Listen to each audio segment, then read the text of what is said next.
As we make some progress in getting on top of our inflationary problem, at least we have stopped the acceleration of the inflation, and with some evidence that it may be decelerating somewhat, the rate of inflation. This ought to be helpful. At the same time, I would want to say that the demands for money in the financial markets, in the capital markets, are still very heavy. Well, of course, when a banker in New York goes out on his front doorsteps on June the 9th, 1969, and says hereafter the prime rate will be 8.5% instead of 7.5% now. And all over America, the big banks all follow immediately and give out statements that, yes, we need it. We'll charge 8.5%. Now, that was tantamount to placing a burden of an additional $15 billion on all the 55 million families in the United States every year hereafter. And you can document that. You don't have to take my word for it. The total private and public debt at that time was $1.5 trillion plus. 1% of that, which was this automatically raised, means $15 billion a year. Nobody can dispute that. It's much more than that now because the debts, public and private, have gone up. But it's just that simple. Now, whenever you place that burden of several $100s more on every family in America, from now on, that's hurting this country. You see, when I say that there are some encouraging features in the price scene, obviously I don't mean by that it looks as if now we got it made or something like that. I'm not saying this. This is far too high a rate of inflation. Any reasonable person would say that. And so we've still got a lot of unfinished business here. On the other hand, we do have to be careful about getting into a sort of a frame of mind where we are determined to see nothing except the adverse aspects of this. Well, we should measure this country's happiness and prosperity by the happiness and prosperity of the people who produce the nation's wealth, and keep in consideration the families who bear the burdens, both in time of war and in time of peace. If we keep that in mind, we'll have a better country. Now, we can't continue to pay these high interest rates like that. I expect to see the rate of price inflation significantly lower by the end of the year than what we saw at the beginning of the year.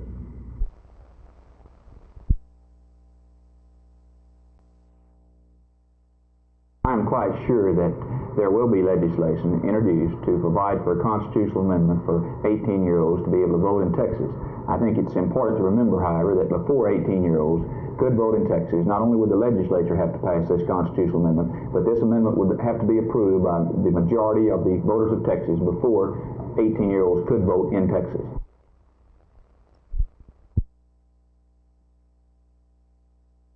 I'm toned down, baby. Like Panthers, the headquarters of my church. I'm the only congressman who's been to see the assassination scene of Fred Hampton twice in Chicago. The toning down has been done by the media, not by me, baby. Well, and not by my black people either. We usually hear a lot from you. Yeah, because the media has done a beautiful job, darling. And Daddy doesn't give a damn about the media either, because I got 500,000 blacks and Puerto Ricans in my district who carry on, baby, right on. Those are the people I care about. The media won't listen to you? No, they just kill the stories. It's not your fault. You all the slaves on the media plantation. You know that. Anything you film us right today. And the boss man's waiting back there at the big White House to cut out everything you say. So are you saying the media's ignoring you in Washington? No, the media, my friends, Roger Mudd, all of them, they're all my boon white coons. You say you end up on the cutting room floor? Oh, yeah. That's what I mean.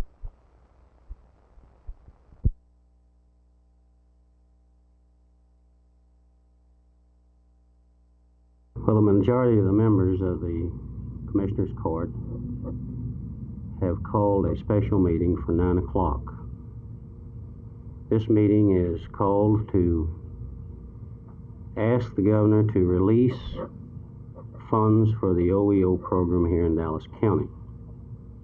Obviously, you feel that these funds should be released. Why? I feel like that they should be released. I never have been for stopping the funds in the first place. I feel like it is now become an emergency, and this is the reason why we're asking for this special meeting.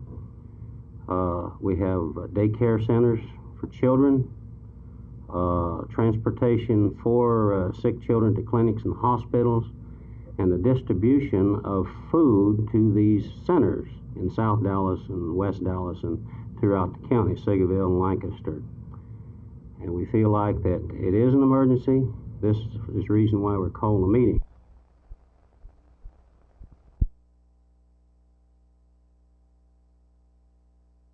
I think this idea has got a great deal of merit when we recognize today that over 50% of the felonies that are being committed in Texas are being committed by a person who has committed a felon that's out on bond. I think this is one of the reasons why we have such a tremendous increase in our rate in crime in 1969 and 1970, because the people that are out on bond have so little respect for our judicial system. They recognize it's going to be slow, and cumbersome, that if they can make bond, they can go right back out on the streets to commit other crimes of violence. And I think this proposal has a great deal of merit. Now, on the same line of thinking and changing of some of our laws, several states have passed abortion laws recently. Do you feel that this is going to be one of the things that will come up in the new legislature? Last session of the legislature, there was a bill introduced to not legalize abortion in Texas, but to remove some of the restrictions that prohibit abortions. I feel that during the next session of the legislature, in all likelihood, there will be consideration given to Texas passing some form of a bill such as those that passed other states. So whether it would have a very good chance to pass, I really don't know. We have several different committees of interested citizens who are already doing a great deal of work here in Texas, hopefully to convince the legislature we do need to change our abortion laws.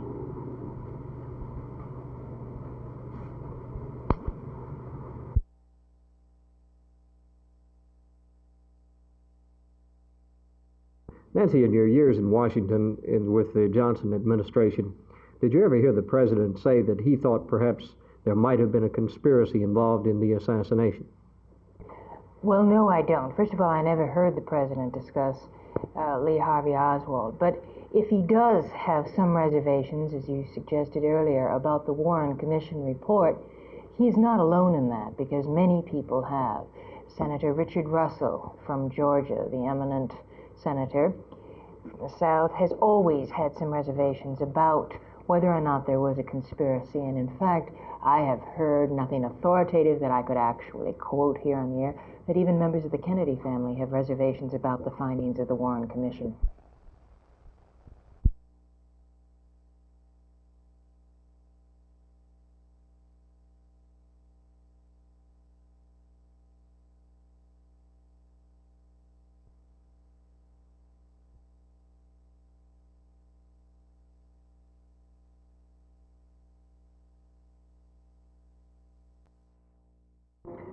Art, yes, that is a forecast I made many years ago, that I have a feeling it will expand into Cambodia, which is not good.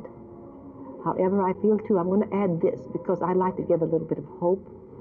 I feel as though we'll be allies with the USSR in 5 years, a little short or a little more than 5 years, and then, of course, these situations will be taken care of. But in the meantime, we will have many battlefronts.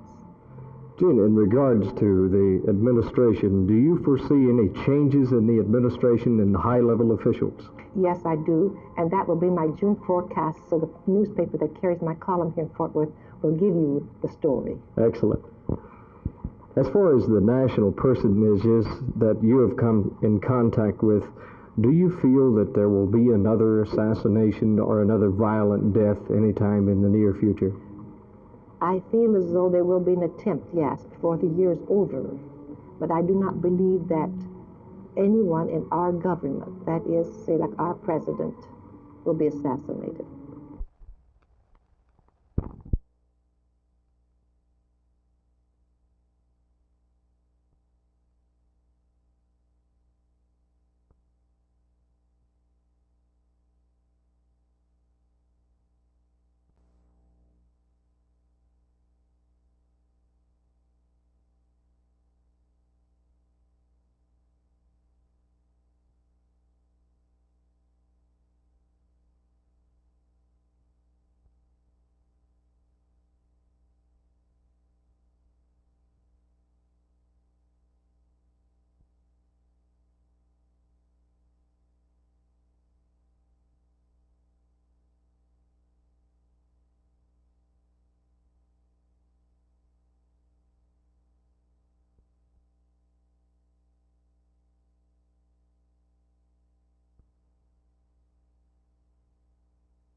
to work with the mayor. I'd be happy to go along a few days longer if the governor can, under the law, release enough to run them for a few days.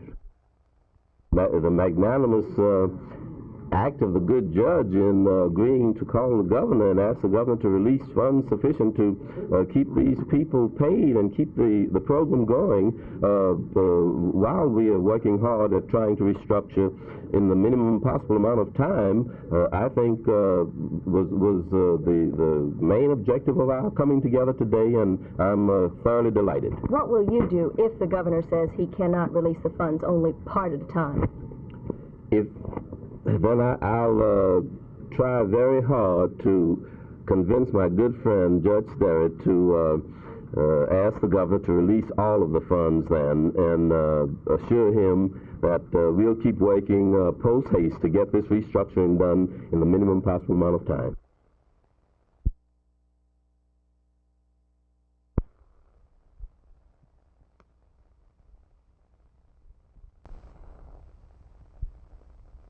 I happen to know if Governor Smith has not been contacted, he will be, by a committee to attempt to get each state to fall in line with this bill.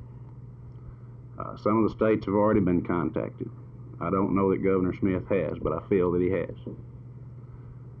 We don't need this liberal law in Texas, especially in Dallas. We depend on our possession laws to get rid of our pushers. A lot of people don't realize how difficult it is to make buys on narcotic dealers.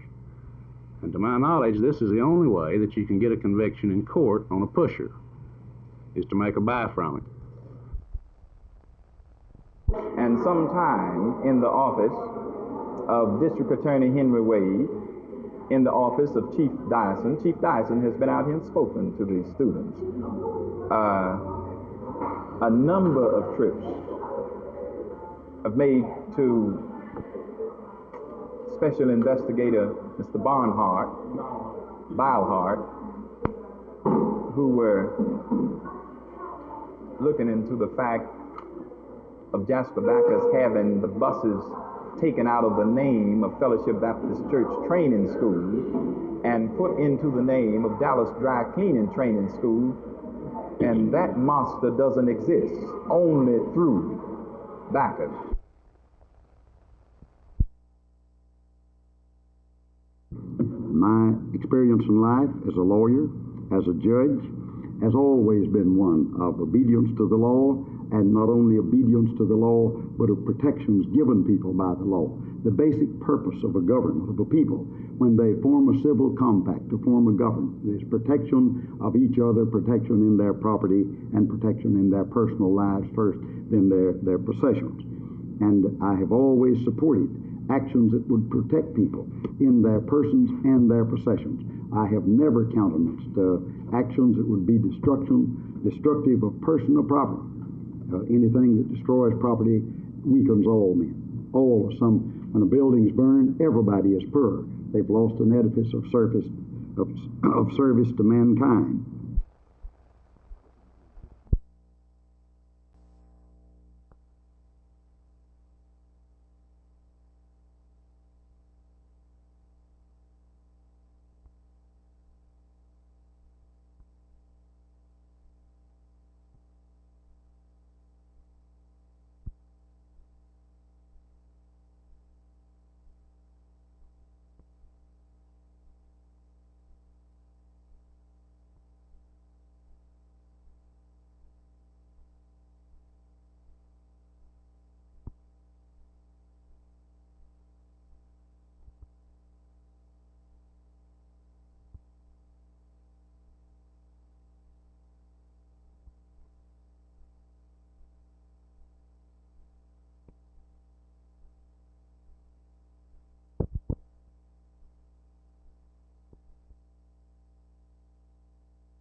With just over a week to go and the heat really on between Democrats Ralph Yarborough and Lloyd Bentsen, George Bush has only begun his run for the money. All over the state, one sees Bentsen for senator signs. Senator Yarborough is spending less money for advertising, but he has personally been literally everywhere, shaking hands, reminding folks of what he's been doing in Washington. Yesterday, the senator appeared at Earth Day observances in both Dallas and Arlington. Now, George Bush is beginning the big push. Tonight he appears with his opponents on a live TV debate here in Amarillo. Tomorrow he's off on a whirlwind tour of North Texas. What are you going to be telling the people tomorrow as you go around the smaller towns here in the Panhandle? Well, Jerry, I think we're going to be discussing the main issues in the Senate race, and that's, how did the Supreme Court thing? I've strongly disapproved of the turning down of the Carswell. I think we need balance on the court. We're talking about decentralized answers to the problems, revenue sharing to let the people in the Panhandle and across the state have some say in the answers to our problems. We're talking about fiscal sanity. Heavens, in the Panhandle, as in Dallas, people are tremendously concerned about this country living within its means. So it's a broad review of the issues in this Senate race. A poll came out yesterday saying that Lloyd Bentsen is substantially ahead of Ralph Yarborough down in the valley. Does that surprise you? Well, I don't know. I'll tell you, I'm kind of staying out of judging that other Senate race, and I'm concentrating on this one and concentrating on November and beating the Democrats. What we've got to do to change the direction of this country is to change party control of the United States Senate. If we don't, well, we're going to have the same committee chairman, the same leadership that is blocking the president's program as he tries to change the direction of the country. So I better focus on our race. Mr. Nixon has said he's going to do everything he can to change that control, to try to get at least a half a dozen more Republican senators in Washington. Has he promised you any specific help when the race gets down to between you and somebody? Well, I'll tell you this. He's told me on 3 different occasions that this is, in his view, one of the key races in the country. And I have no promise from him that it'll come to Texas, but let me make a prediction. If he campaigns in any state, he'll campaign in this state, and I know that the vice president, who's very popular in Texas, will be campaigning for me in Texas. Our next stop is at live TV interview tonight here in Amarillo, then tomorrow around the Panhandle area with Mr. Bush and his entourage. Jerry Taft, Channel 8 News, with the Bush Campaign Party in Amarillo. Dr. Walker, either you're very optimistic about the financial condition of this country, or you have the bedside manner of a doctor telling his patient everything's going to be all right. Which is it? Well, I think I'm both. I couldn't be telling the patient I think everything's going to be all right unless I was convinced that it's going to be all right. The unfortunate thing is that you cannot correct the bad impact of 4 years of inflation overnight. You have a period of hangover. You've got a period of adjustment. We're in that period. We're moving out of it, and if we're patient and persevere, I think that the American consumer is going to see things a lot better in the not-too-distant future.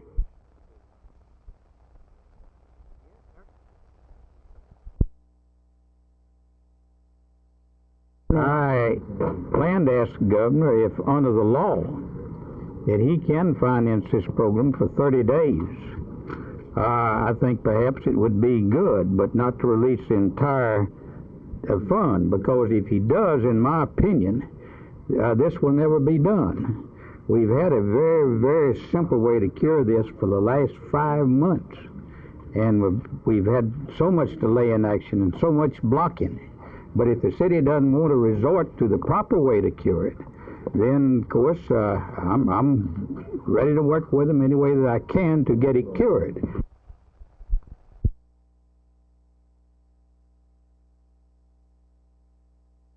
I called in the FBI simply because $45,000 plus was moved from First National Bank to Jasper Backer's personal business account. Or it was moved from the bank, I should say. There have been no complete report given of these funds. Have you asked for another? Yes. In fact, all of this that's going on, I insisted upon it.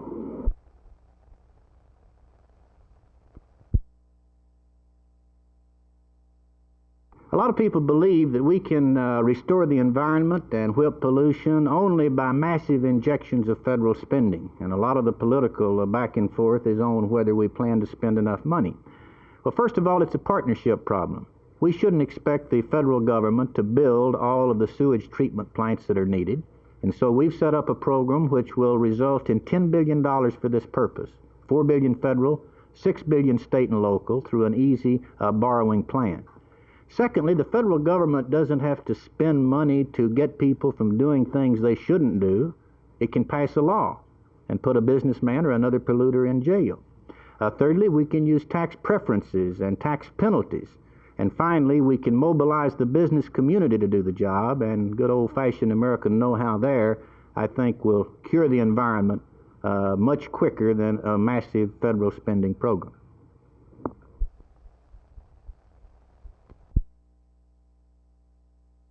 This is Borger, Texas, in the heart of the oil industrial complex of the Texas Panhandle. The people here are ruggedly independent and, frankly, more interested in petroleum than politics. But for today, at least, they've had their heads turned to senator talk. Lloyd Bentsen flew his big green DC-3 in as one of half a dozen Panhandle points on his day's itinerary. He's aiming most of his attention at Ralph Yarborough. In fact, Bentsen said in Borger today that no claim is too wild for Yarborough to make. He'll say anything. But, said Bentsen, I don't think many people are listening to Ralph anymore. Republican George Bush is also whistle-stopping through the Panhandle. We invited him to ride with us in our car from Borger to his next stop, which is Pampa. On the way, we chatted about the underlying issues facing America today. What do you suspect is going to happen now as we get down into the final thing? We're hearing an awful lot of conversation about President Nixon and the moves he's going to make, to try to get more senators, more Republican senators in, and this sort of thing. Yeah. What is the real situation going to develop over the Supreme Court? How is that going to finally... Well, I think that the president, first of all, I think it's fair to assume, and I've talked to him on several different occasions, that the president is vitally and keenly interested, one, in this Senate race in Texas, and two, in getting control of the United States Senate. His programs, such as bringing balance to the Supreme Court, are being blocked by a hostile Senate. And so I would say using the Supreme Court, the demise of Carswell and Hainsworth as a focal point, that the president feels that he has got to get people in the Senate that favor the court having a limited role, having the role of interpretation and construction rather than legislation. So much of what the Senate race in Texas in the fall is going to be about is party support to get the committees in control of people who will hopefully support the president on this kind of decentralized, this kind of Texas, if you will, move.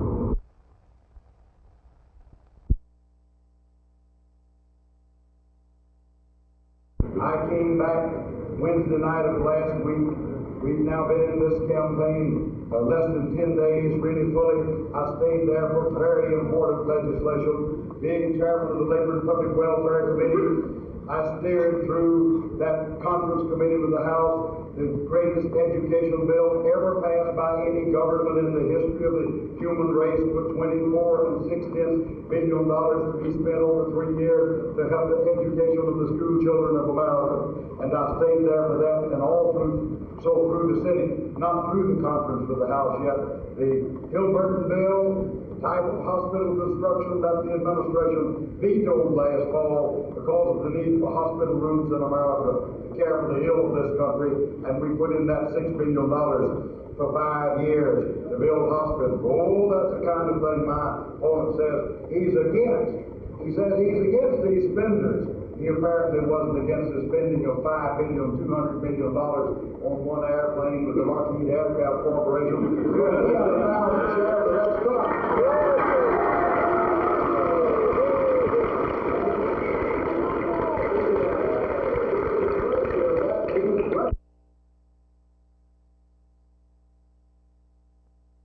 I don't know why we should not have student deferments. I think it's been a good thing.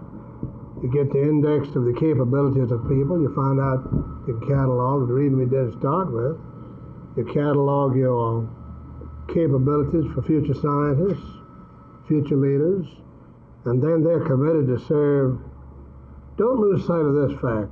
When a person is deferred, his age is held back. When his deferment is over, he becomes the minimum again under the law. If the draft age is 19, when he finishes his 4 years deferment or flunks or quits, under the law he's again 19. And he goes back in that assembly line or that bowl, whatever you want to call it. He calls it a random selection. The real name for it is a lottery. And when his deferment is over, he comes back in anyway. Now say that the president only drafted 19-year-olds. We recommended this to Lyndon Johnson. And if you'll take that and the normal mix you'll get from those who have been deferred for one reason or another, whether it be college or occupational or whatever it may be, you get your normal mix right there. Now if you stop all deferments, your mix may be one age, and I don't think this would be good.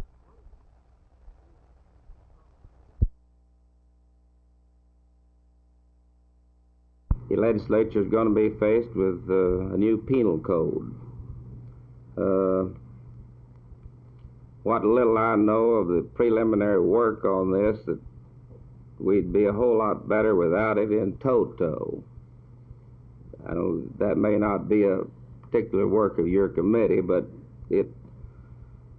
the writer of this wanted to reduce all the penalties to 3 months maximum for drugs, which I don't think is unrealistic, and made misdemeanor paid possession of heroin a misdemeanor, but I think they finally got it back as a felony now.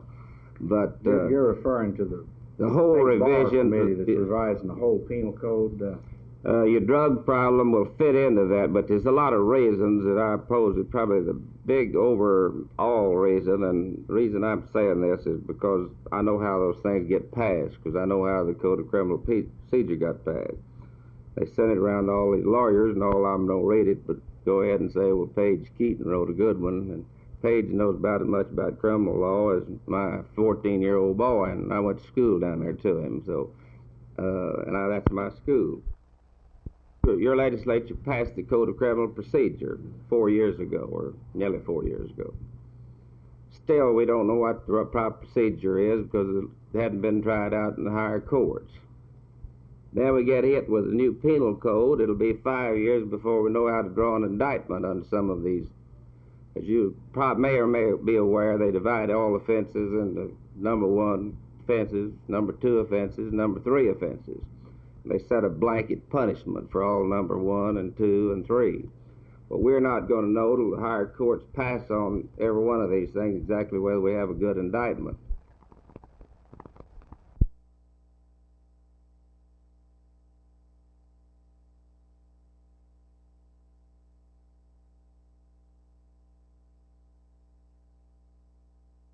They haven't communicated at all, and I don't know what to do. I have no job, I have no money. What about some of the other people? Are they in similar circumstances? Quite a few of them are. There are several who have no money to even find a job, go and find another job. When you were there and supposedly in classes, what were you being taught? What did you learn in the almost 5 months that you went? The dispositions of attitudes, the behavioral pattern, what to wear, the dress, and 7th grade and 8th grade math. Did you ever learn anything about dry cleaning, or did they ever tell you when they were going to start teaching you actual? No, we didn't learn anything at all about dry cleaning.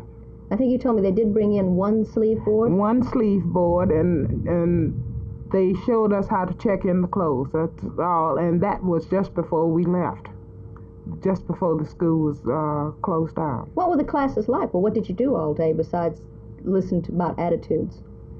We sat, we talked, we smoked, we drank soda water, and whatever come across our minds to do. Was this characteristic of all the classes, all 200 people? Just about.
We do not feel that the schools are responsible for the increasing abuse of drugs, nor that total solutions can be found within the educational system alone. Drug abuse is a people problem, and prevention programs must involve the total community in a coordinated effort.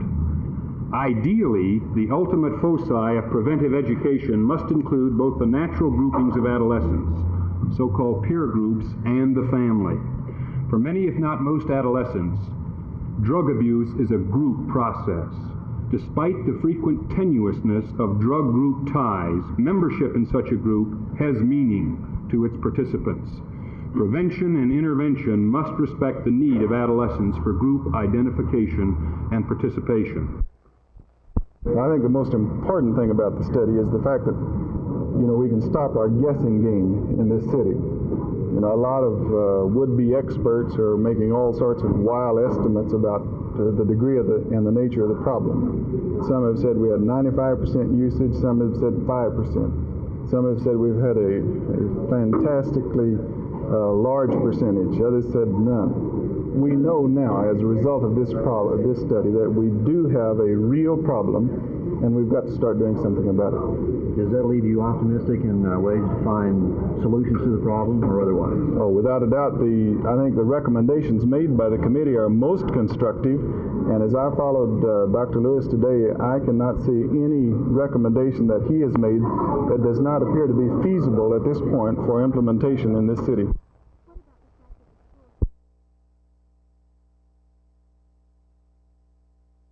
For a number of months, I have been in close contact with the original office of the Labor Department to try to work out some of the problems involved in the administration of the management of the new experimental job training program. Particularly, our contract, unfortunately,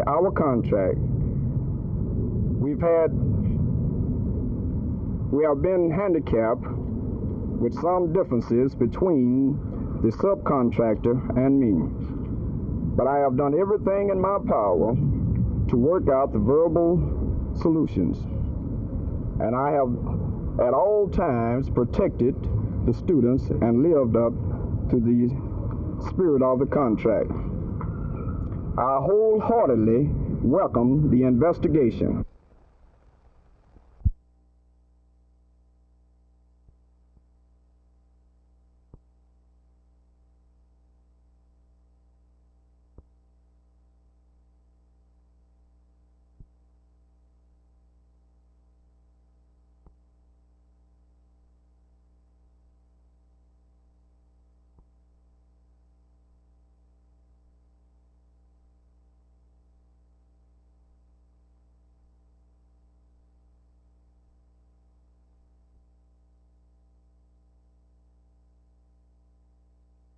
We've got 500 people throughout the United States waiting execution. No state can execute a prisoner at this time because of injunctions from the federal courts. There's pending in the Supreme Court a case alleging that the death penalty is harsh and inhumane punishment. And the Warren Court would have outlawed the death penalty, which is society's shotgun over the door. And I have my doubts if they pass on that case for several years hence. Now, on the death penalty issue, Judge Blackmun has held that it was a constitutional matter, a legislative matter, not a constitutional matter, but that he personally was opposed to the death penalty. Now, if he goes on the court, he obviously will not sit in the case which passes on the legality of the death penalty. Therefore, if the court remains divided 4-4, as it's reputed now to be divided, it may be a number of years before they pass on that issue. In the meantime, none of the states can execute any of the prisoners against whom the death penalty has been assessed.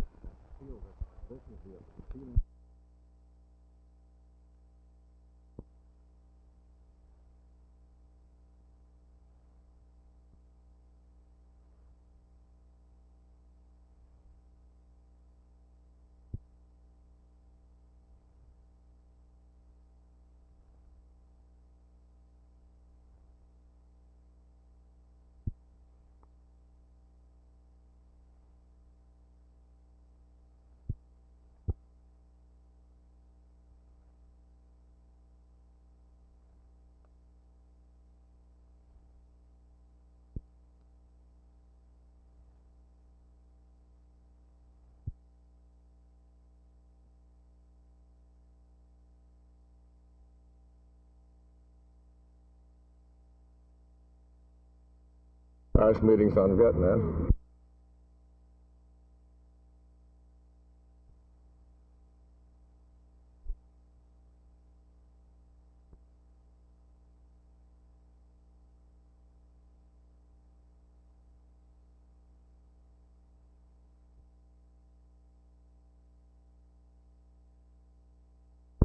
He could be a good pilot.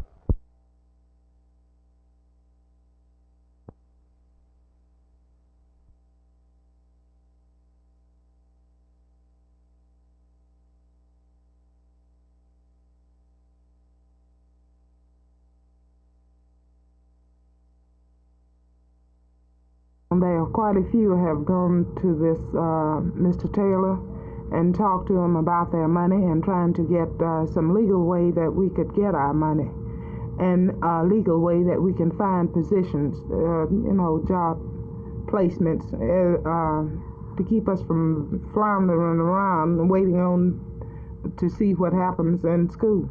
Do you feel that in a way you have been swindled by these people who are running the school? In a way.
The forecast was very cloudy and thunderstorms when the Byron Nelson Golf Classic was postponed. With threatening clouds, all the golfers could do was sit and wait. Jack Nicklaus was one of those golfers. How are the other golfers reacting to the tournament? Is the delay really hurting them? Is it hurting you? Oh, I think we get a little used to it. It's we have this happen every once in a while, and it's just part of our living and part of our life. You just sort of roll with the punches, and if you get too upset, you better go do something else because it's going to happen more than once. Shot a 66 yesterday in the Pro-Am. I suppose every golfer in the field tomorrow, when the Golf Classic gets underway here, they'll want to shoot a 66 too. Well, I think everybody'd like to shoot 66. Unfortunately, yesterday was just sort of shadow boxing, and it's the tournament, of course, unfortunately was rained out this morning, and we'll go at it again tomorrow. And obviously, if you put 66 on the board and just once this week, I think most of the fellows would be very happy with it. The 10th and 17th fairways are pretty well waterlogged, and there's a possibility when play resumes that at least the 17th hole will have to drop a par. This is Jess Brown for Channel 8 News.